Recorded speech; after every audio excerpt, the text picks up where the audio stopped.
This is Helen Thompson. Thank you for being here today. If you are already subscribed to the show, thank you so much, mums. You always are amazing. And if you are here for the first time, make sure you subscribe to the show. Google Podcasts will shortly be closing permanently. So if you are subscribed via Google, please subscribe via another platform so you don't miss out on each episode. You will find First Time Mums Chat on all the main platforms, including Apple Podcasts, Spotify, Amazon, as well as now on YouTube. Just try to imagine for a moment commencing your parenting journey and having 7 children aged less than 3 years of age to feed and look after. Can you even begin to imagine the daily stresses and mayhem? This is exactly what life delivered to this week's guest, Katie Ferraro. Katie had been struggling with feeding her first child, only to discover that she was pregnant, expecting another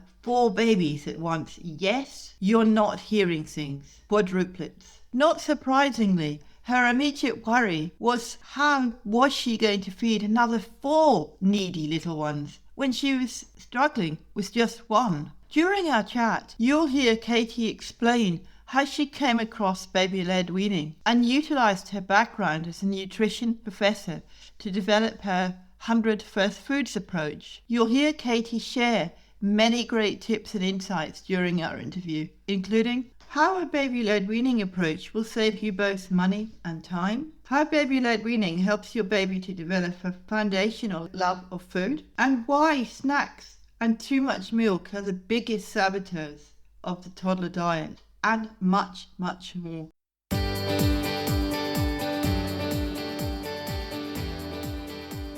If you're a new mum, or if you're about to commence your parenting journey, then you'll know that many women in our modern fast-paced world feel alone and unsupported. Many are isolated and lack support from members of their family, such as their mothers or other close feminine role models. I'm your host, Helen Thompson, and I'm a childcare educator and baby massage instructor with many years' experience working with families. I started the First Time Mums Chat podcast in 2021 to help support mums as they face the challenges and struggles that parenting often involves, particularly when getting started for the first time. To help ease your transition into parenthood, I aim to offer supportive, holistic approaches and insights for mums of babies aged mainly from 4 weeks to 10 months old.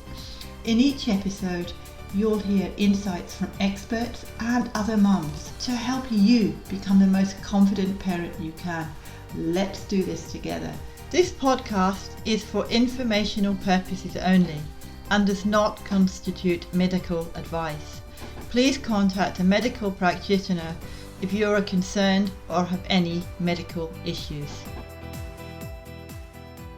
Hi Katie, and welcome to First Time Mums Chat. I'm delighted to have you here today, and I'm very much looking forward to hearing all about your journey with your 7 little ones that rapidly descended on you. Can you start by telling us about your story and how it led you into the world of baby-led weaning? Well, thank you so much for the invitation. It's great to chat with you again. You're on my show, which is about baby-led weaning. That's an alternative to conventional adult-led spoon feeding. I found out about this approach the way a lot of other parents do, which was after struggling with spoon feeding my oldest. We had a horrible introduction into solid foods. I started way before she was ready. I just did what my doctor said to do. Many pediatricians here in the United States still mistakenly are telling parents to start force feeding them white rice cereal at 4 and 5 months of age. And my daughter hated being spoon fed. She hated purees. Mealtimes became a downright battleground. And when my husband and I were kind of at the peak of our feeding frustration, I found out that I was pregnant. Now, we had been doing fertility treatment, so I knew the risk of multiples was there, but I certainly wasn't expecting 4 babies. And I remember we were struggling so much with the spoon feeding at home. The first thing I thought when I saw all 4 babies on that ultrasound for the first time was, oh my gosh, how am I going to feed 4 babies at once when I can't even feed the 1 baby that I have at home right now? So fast forward, our quadruplets were born at 34 weeks, which here in the U.S. is as long as they'll let you go for a pregnancy. It's a 50% chance of major handicap. Average gestation is 28 weeks. So I was scared. And we made it though. The quads were born and they were in the NICU and growing and getting stronger. A colleague was there helping us feed the babies, and she said, "How's it going feeding your oldest at home?" I said, "Honestly, it's terrible. She hates food. She only wants milk. I feel like such a failure." And that friend said to me, "Well, why don't you try baby-led weaning?" And I said, "Baby-led weaning? What are you talking about? I never have heard this." She said, "Well, it's an alternative to force feeding babies by spoon, where you wait until they're 6 months of age or older, and they're showing the other reliable signs of readiness to eat. You make them age-appropriate finger foods. They pick the foods up and feed it to themselves. And you eliminate the mealtime battles that you're dealing with right now. You don't have to short order cook and make different foods for different kids. There's no force feeding. It's much more convenient. It's more affordable. It's more natural." And I think, oh my gosh, this sounds like the answer to all my prayers. I'm a college nutrition professor, and at that time was working at a college in the San Francisco Bay Area. I remember immediately contacting my friends in feeding there saying, "Is this baby-led weaning thing real? Is this just some woo-woo flash-in-the-pan parenting technique?" And they said, "No, there's a real incredible body of evidence that supports this as a safe and effective alternative to conventional adult-led spoon feeding." So I just threw myself into learning everything I could about it. And when it came time for the quadruplets to start solid foods, we did baby-led weaning. It was hard at that time. There were no good resources on how to do it. We read Jill Rapley's book. She's the founding philosopher of the baby-led weaning movement, and she's the co-author of the original baby-led weaning book. I loved the philosophy, but how to actually make the food safe was something that we struggled a lot with. But we pushed through, persevered. Thankfully, I have a background as a dietitian, so I made a lot of mistakes, but also a lot of adaptations to food, so that by the time the quadruplets turned 1, I realized they'd eaten over 100 different foods. So this whole experience was so transformative for myself, but also my whole family, that it actually shifted the whole emphasis of my nutrition career to focus exclusively on baby-led weaning. And this idea of the 100 First Foods program, which I created back in 2016, was born. When the quads were about 18 months old, my husband and I went on to have one more set of multiples. We had a set of twins. So we had 7 kids aged 3 and under for a while there. It was insane. Honestly, mealtime, as much as we struggle with a lot of other logistics, meal times have always been relatively painless. We did the 100 First Foods approach with the twins.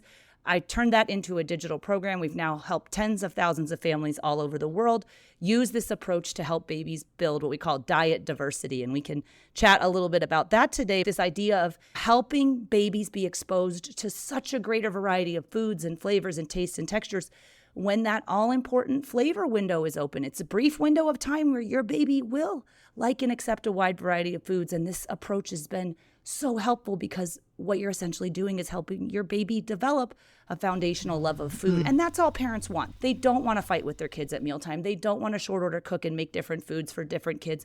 They just want their kids to eat real foods. And that is possible and it can happen, but it starts with your baby's first bites. Yes, somebody said to me ages ago, and this is something you were saying about it, choking. A lot of parents say to me, "Oh my God, baby-led weaning, if I give them solids and stuff that aren't pureed, are they going to choke?" I don't agree with that, because I think you take it slowly and you watch them and you observe them. But choking is not a hazard. But it doesn't have to be that way, does it? Yes, and choking is certainly, no matter what approach you take with starting solid foods, choking and the fear of choking is parents' biggest barrier to offering their babies finger foods. But we know from a developmental standpoint that it's very important for babies starting around 6 months of age to start experimenting with finger foods. Actually, if you look at the research, you'll find that it's the babies who've had the least amount of experience with finger foods that are actually at elevated risk for choking. So for parents, when we talk about the research and showing, listen, there is a real incredible body of research that supports this.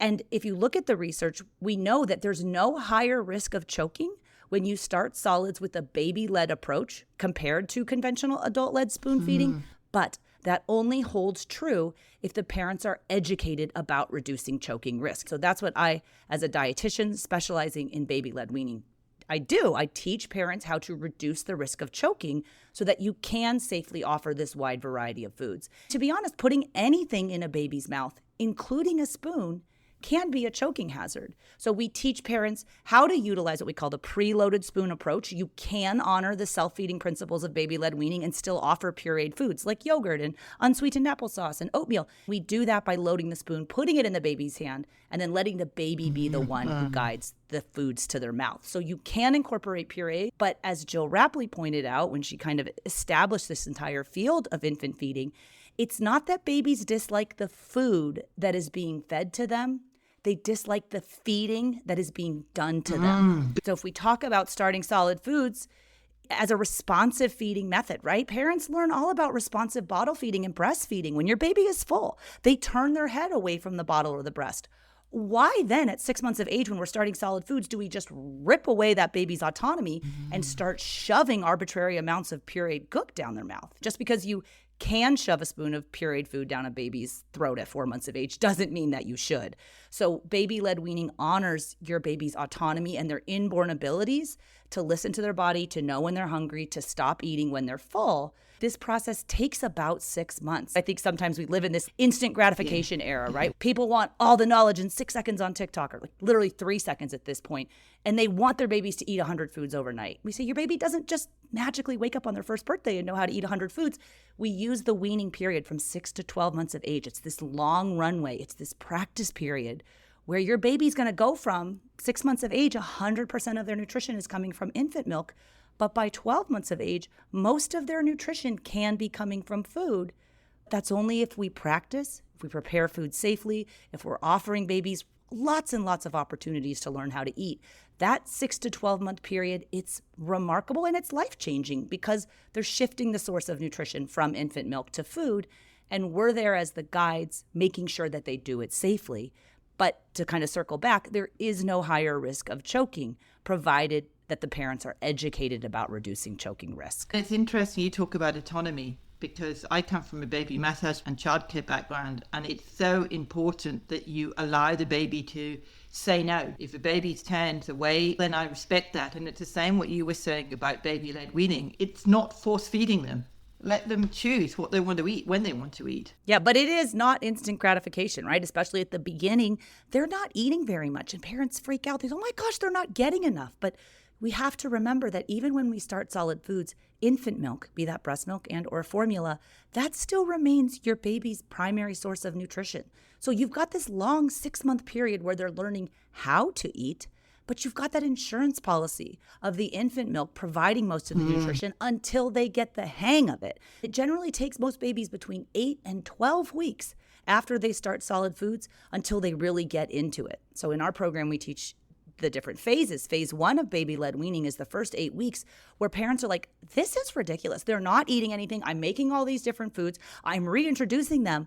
And you think nothing is happening. But every single time that baby is sitting in the high chair and being allowed to interact with and explore the foods, that's all part of the little baby steps that all add up to them learning how to feed themselves. And then about 8 to 12 weeks in, as you move into phase 2, parents will be like, oh my gosh, you were right. It totally clicked. Now we're dropping a milk feed. Now that baby's bringing more foods to their mouth. Now we're starting to eat 2-3 meals a day. There's some days in the 9 and 10 month mark where your baby might even eat a breakfast that's bigger than you as the parent might. They get really proficient at it, but not unless they're given the space and the time to practice. So it does take time. And I think that's sometimes what's hard for parents to grasp because they want them to be proficient eaters overnight. But we have to remember this is a new skill for your baby and they need a lot of practice. And practice makes progress. Yeah, so it does happen if you stick with it. On day 3, some parents will be like, this is dumb. I'm done. I'm just going to shove the spoon. I want to make sure they get enough.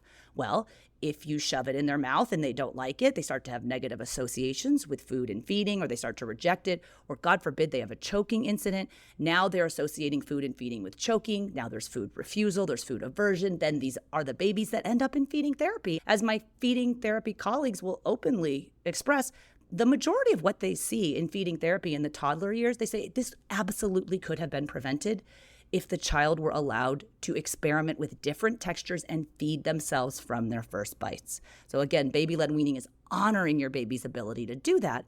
It's about us needing to back off and be like, you know what, the baby can actually do this. They just need a lot of time to practice learning how to get good at it. Yeah, and on your YouTube video, you mentioned that a baby should be able to sit up before you start baby-led weaning. Is there a particular reason for that? Because I know some moms start too early. Absolutely. Yes, and I did the same thing. My daughter was barely able to sit on her own. She was slumped over in the high chair. And I was like, how on God's green earth do you expect this child to be able to swallow something safely if they don't have the head and neck control and the trunk strength?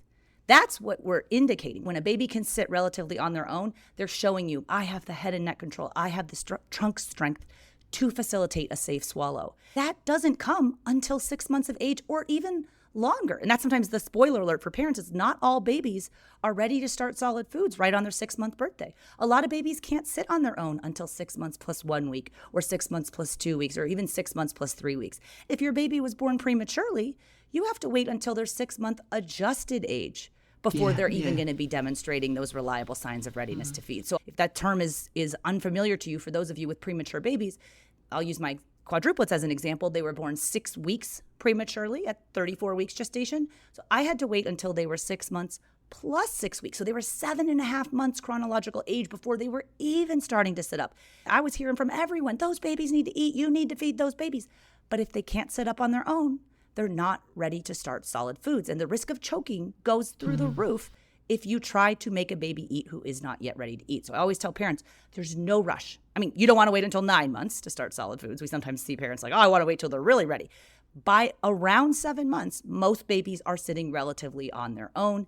And it's always safer and certainly more fun to feed a baby who is really ready to start solid foods. And that won't happen until the 6-month mark. Here in the United States, our American Academy of Pediatrics, globally, the World Health Organization, they all advocate for exclusive breastfeeding until 6 months of age. So when parents are hearing messages like, oh, start solid foods at 4 and 5 months of age, I maintain that that's an anti-breastfeeding message because you are telling the mom your breast milk is not sufficient or your baby's not getting enough from that. And that's not true. Only in very limited medical conditions would a child need to have their diet supplemented prior to 6 months of age. And in that case, you should be working with a pediatric dietitian who most certainly would be fortifying the milk supply, not telling you to start solid foods early. How's a baby going to use food to meet their nutrition needs if they don't even know how to eat food yet? So when you hear things like start solid foods early before 6 months of age, you need to remember, wait a minute, breast milk is sufficient to meet my baby's needs until 6 months of age, or formula if you don't breastfeed. So we want to keep that top of mind when we're feeling pressure to start solid foods early, because there's no benefit to starting solid foods early. There's only negative consequences that can occur. I also think allowing your baby to keep breastfeeding even when they're 1 or 2, there's nothing wrong with that. Oh, not at all. Around the world, globally, the age of weaning is between 4 and 5 years of age. You never would see that in the United States. I teach college nutrition, and you tell a college kid about a 2-year-old breastfeeding even, they're like, ew, gross. What's gross about that? That is still continuing to be a valuable source of nutrition. Oftentimes, in certain parts of the world, the most nutritious food that child will have. We want to encourage, if that works for mom and baby. There's many instances where a mom can't breastfeed, or she chooses, or she has to stop, or she has to go back to work and it's just not working out. And that's why babies get most of their nutrition from food at 1 year of age. But the benefits of delayed breastfeeding beyond that are numerous. From a nutritional standpoint, we do need to acknowledge that breast milk is not sufficient to meet your baby's needs beyond 6 months of age. We have to introduce those weaning foods, the foods with iron, the foods that are going to have the different textures that help the baby learn how to chew and swallow. Breast milk is still a very, very important adjunct or complementary source of nutrition as your baby gets more proficient at eating.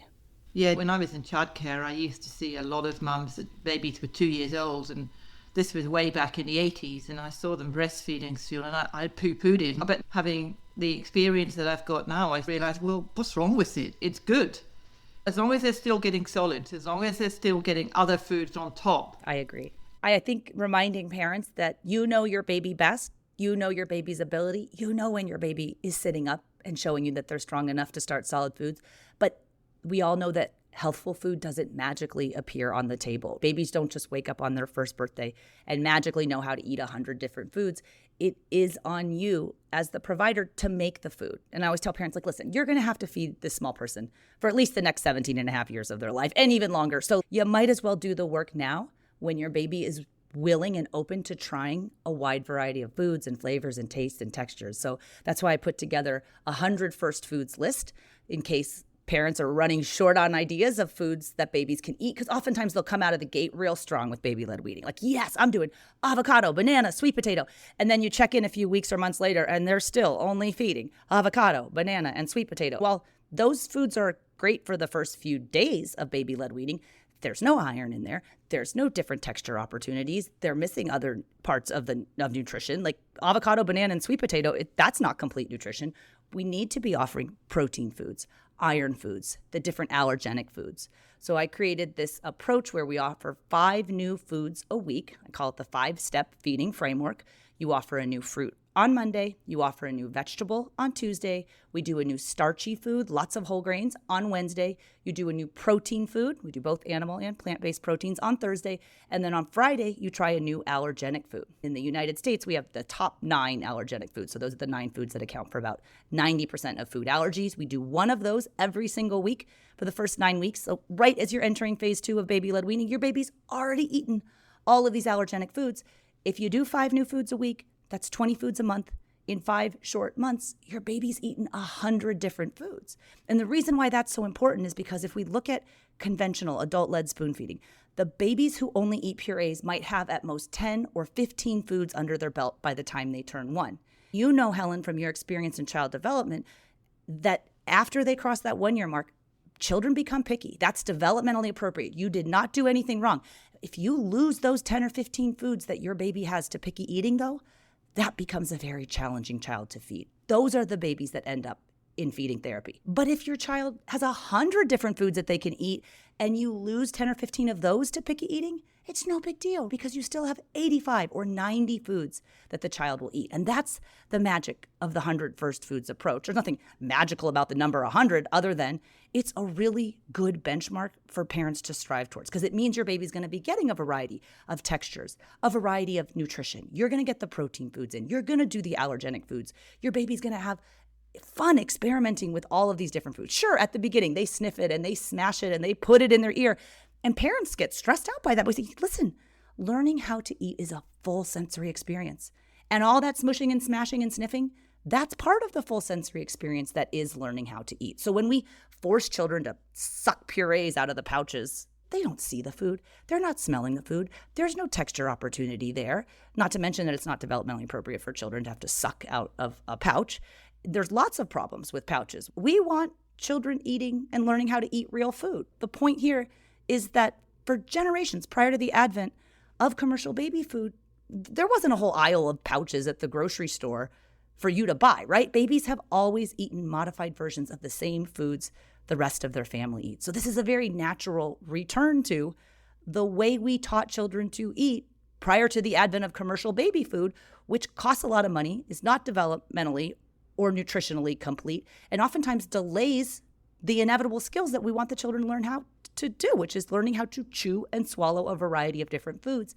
And you can do it safely, starting from your baby's first bites. I agree with you. I've seen the fussy eaters, and I've also seen the eaters where if they don't like it, they won't eat it. And there's nothing wrong with that. They're not necessarily fussy. They've just decided they don't want that food. And some mums have said to me, I've given them sweet potato for the last 4 days, and they've loved it. And now I've given them something else and they don't like sweet potato. That doesn't mean they don't like it. They're just enjoying the new Exactly. flavor. We say babies don't have preferences yet. My big kids laugh at me. Mom, why do you love teaching babies? Babies don't talk back to you. They literally eat everything you put in front of them. It's amazing, but you have to put it in front of them. So you have to make the foods. You have to make the effort. But the payoff is huge because your child will have 100 different foods that you can rely on or more. You can go to restaurants. You can travel. You don't have to buy special foods or make special foods. I would argue this saves money. It saves time because you're not making separate foods for different kids. It saves your sanity because they're eating the foods that you actually make. Now, the caveat there, a lot of times we run into problems in toddler age. Parents will say, yeah, my baby used to eat everything, but now my toddler won't. Snacks and too much milk are the 2 biggest saboteurs of the toddler diet. At least in our country, children are constantly plied with snacks. And parents feel like, I got to be giving this kid a snack. Their stomach is so small. They're pumped full of snacks all day long, and they drink way too much milk.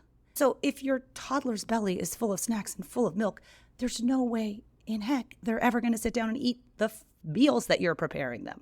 So we really, really caution parents on offering snacks to babies. Babies do not need snacks. The infant milk that you're offering in between solid foods serves as their snacks. And then really just keep a cap on how much milk you're offering, especially when you make that transition to cow's milk, which we do here around the 1-year mark. We offer whole milk, so not reduced fat products. They need that fat for their still developing brain, but we cap it somewhere between 16 and 24 ounces. So we have some families like, oh my gosh, I give a 12-ounce bottle of milk to my 18-month-old 3 times a day. Well, no wonder they're not eating because they're so full of milk. So we encourage parents to go right from the breast or the bottle to the open cup. You can totally skip the sippy cups. Sippy cups are not developmentally appropriate. They promote overconsumption. They promote dental caries. Constant drinking and sucking on milk and having that milk sugar bathing their teeth is not good for dental health. Not to mention, they don't need that much milk. If you practice out of an open cup, parents say, well, but they can't drink that well out of an open cup. That's the point. They'll learn how to drink as much as they need, and they'll be getting most of their nutrition from food at one and just a small amount of nutrition from milk. And that's what we want, because while milk in many cases could be considered a quote unquote healthful food, too much of a good thing is not a good thing. And we see that a lot with toddlers. And I don't know if that's a problem you see in Australia, but the overconsumption of milk here, parents just don't pay attention. Oh, my kid loves milk. It's good for them. Well, too much of a good thing is not a good thing, and it's taking up valuable room in their stomach and preventing them from eating or feeling what I call casual hunger at mealtimes. And we have a whole generation of parents terrified to let their children feel hunger. Allowing your child the opportunity to experience this casual hunger at mealtimes is the greatest gift you can give your child, because then you're letting them tap into their inborn abilities to eat when they're hungry and stop eating when they're full. And baby-led weaning as a responsive feeding method supports that. Yeah, just to comment on that, you mentioned the dentist staff, and I know you do a wonderful podcast that I listened to with a dentist, and she mentioned all that. And I thought that was amazing, because it's so true that babies do. Some parents give babies milk at night, and I know that's not a good thing to do, because it is not good for their teeth to have that sweetness just before bed. Oh, there's the overlap between dental hygiene and nutrition, especially in the earlier years. I know as a parent, and I asked Ashley this, like, who cares? Their baby teeth are going to fall out. Oh my gosh. The worst thing you could say to a pediatric dentist, but they have a laundry list of like, here's why it's bad for your baby to have poor dental health. And so much of it is tied to nutrition. Even chronic disease development, not that you need one more thing to worry about, but there are certainly benefits to taking care of your baby's oral hygiene from early stages. And proper nutrition also aligns with good oral health. So you're serving your child in many different facets when you offer them real food, as opposed to foods with artificial or added sugars or high amounts of sugars, even if they're naturally occurring sugars. We don't offer babies fruit 24/7. We'll hear parents that say, oh my gosh, my baby only eats fruit. Mom, if you're only offering fruit, they're only going to eat fruit. So in my program, we do something that's called a fruit vacation if we need it. There has been no documented case of a baby dying because you skipped fruit on one meal or even one day or even multiple days in a row. We can help our children learn how to like, for example, the taste of bitter vegetables, but only if we're offering it to them. Because a child may need to see a food 10 or 15 times before they like or accept it. That's a often cited statistic. It's kind of a compilation of a variety of different sources, somewhere between 10 and 15 times. The point is, you don't just do broccoli once and be like, oh, my baby hates broccoli, I'll just only give them bananas for the rest of their life. It doesn't work like that. You need repeated exposures. So this 100 first foods approach not only allows you to continue offering a new food every day to your baby, but it offers a way for you to reintroduce familiar foods from previous days so that they're getting that repeat exposure, so that they will learn to like and accept. You're not forcing them. This is nature. This is biology. They will eat the foods that are out there if they're safe and prepared safely. That's your job as the parent, though, to make sure that that happens. I agree. I think that's a very good point there. So where can my audience go to learn more about your work and your podcast, which I highly recommend to people? Well, thank you so much. Well, if you're an audio learner, I do have a podcast called Baby-Led Weaning with Katie Ferraro. We're at blwpodcast.com. But if you like to see how to prepare the foods safely and lots of visuals of babies feeding themselves and sometimes just sitting there not eating, because that's what's typical and to be expected as well, I do teach a free online workshop called Baby-Led Weaning for Beginners. And I'll show you sample menus for the first 2 weeks of baby-led weaning, how to prepare the food. And I'll also give everyone on that free training a copy of my original 100 first foods list so that you never run out of ideas of foods your babies can eat. You can check that out. It's all on my website at babyledweaning.co. I'm also on Instagram. We're Baby-Led Wean Team. I'm here to support you through this important transition to solid foods, because I know it can be stressful and I know it can be overwhelming. But if you put the work in now, it will come back and pay you back 100 times over as you help your child develop a foundation of food where they love and or even like actual food, but know how to eat it safely, because it is so important. It sets the stage for so much in the rest of their life. And you as a mom or a caregiver, you can develop that confidence that you need to offer your baby this wide variety of foods. Again, the website is babyledweaning.co if you want to check any of that out. And thank you again for covering this topic, Helen. I love learning about baby massage from you. I appreciate all of your expertise. And I know that a lot of your audience as first-time moms are interested in the transition to solid foods. And I think educating yourself and learning from credentialed experts is important. In the United States, a registered dietitian is the expert in food. I know you also have credentials in Australia or wherever you might be listening to this. But if you're feeling like, gosh, there's just bloggers on social media trying to show me how to do solid foods, really just take a close look at where you're getting your information from. I know you have a lot of other experts on your show as well, which I think is just a wonderful resource for parents. Well, thank you for being here. I've enjoyed talking to you, and I've actually watched some of your YouTube, and I've seen your quadruplets sitting at the table eating, and your resources are excellent. So thank you so much. Thank you, Helen. I highly recommend checking out Katie's free Baby-Led Weaning for Beginners workshop, her website, social media, and other resources mentioned during our chat. And also be sure to subscribe to her Baby-Led Weaning podcast. I've included links to all of these in the episode show notes. Thanks, mums. You're amazing, and I hope you enjoyed this episode. If you haven't done so already, make sure you hit the subscribe button, because in the next episode, I'm chatting with mum of 3, certified family and infant sleep specialist, Heather Boyd, about understanding infant development and developing strategies for supporting you and your baby. The other thing I want you to do after listening to this episode is to get your Sleep Tips Quick Start Guide to help you establish a sleep routine that works and helps you feel less stressed, less tired, and have a happier, more contented little one who sleeps better. To get yours, visit mybabymassage.net/sleep now. That's mybabymassage.net/sleep now.